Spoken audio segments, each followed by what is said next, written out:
The silverware clinked against plates, laughter spilling across the long table. My birthday brunch. My family all around me, pretending nothing was fractured. Then Grandpa leaned back in his chair, glass raised. His eyes softened when they met mine. "I'm glad you're enjoying the apartment I bought you." My blood froze. I whispered just loud enough to slice the air. "I live in a basement." The room collapsed into silence. My father's fork slipped, clattering against porcelain. My mother's smile stiffened, frozen mid-laugh. Every cousin, aunt, and uncle stared at me as if I had shattered glass across the tablecloth. I watched the color drain from my father's face. Finally. I was 13 when they shoved me into that basement. They said it was temporary, that money was tight. The truth was simpler. I was inconvenient. I remember hearing muffled laughter from the floors above while I curled under thin blankets. They lived well. New cars, vacations, a remodel for the kitchen. Meanwhile, I showered under rusty pipes and studied by a flickering bulb. But I survived. Quiet, invisible, until Grandpa visited one Christmas and asked to see my new place. My father deflected. My mother giggled. I stayed silent, trained by fear. That was the first crack in their facade. 15. I noticed documents left in the trash, letters from Grandpa, checks written out in my name, large amounts, too large for pocket money, each one signed with a shaky but determined hand. But the envelopes were never given to me. My parents intercepted everything. That's when it all clicked.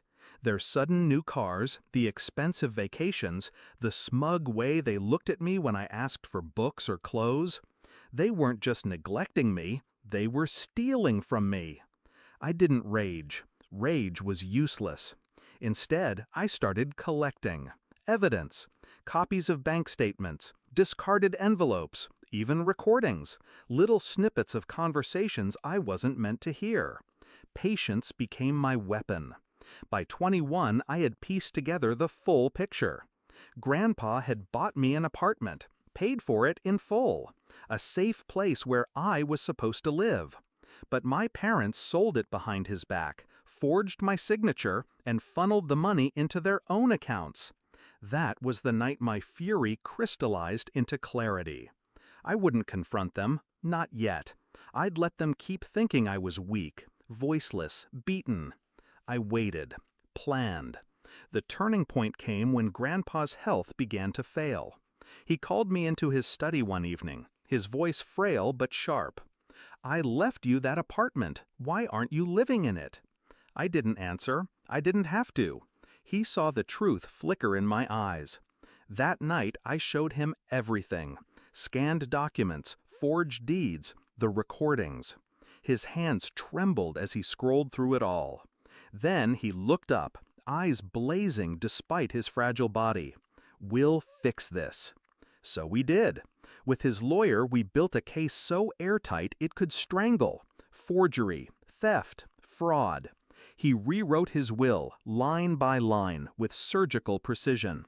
Every stolen cent accounted for, every deception exposed. And he left instructions, clear, brutal. The truth would surface in front of the entire family. I didn't have to lift a finger. I only had to sit, watch, and wait. Which brings me back to my birthday brunch. The air was suffocating after my whisper. My mother tried to laugh it off. My father sputtered, "She's confused, Dad. You know how dramatic she can be." But Grandpa cut him off with a cough, then a sharp nod to his lawyer at the far end of the table.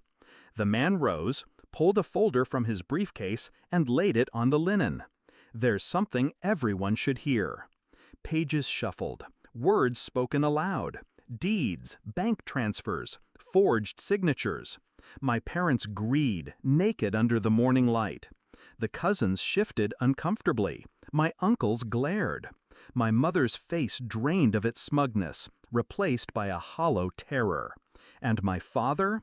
My father just stared at me, jaw slack, as if seeing me for the first time. By the time the lawyer finished, silence smothered the room.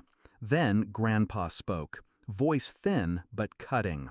"You robbed my granddaughter. You stripped her dignity, her childhood.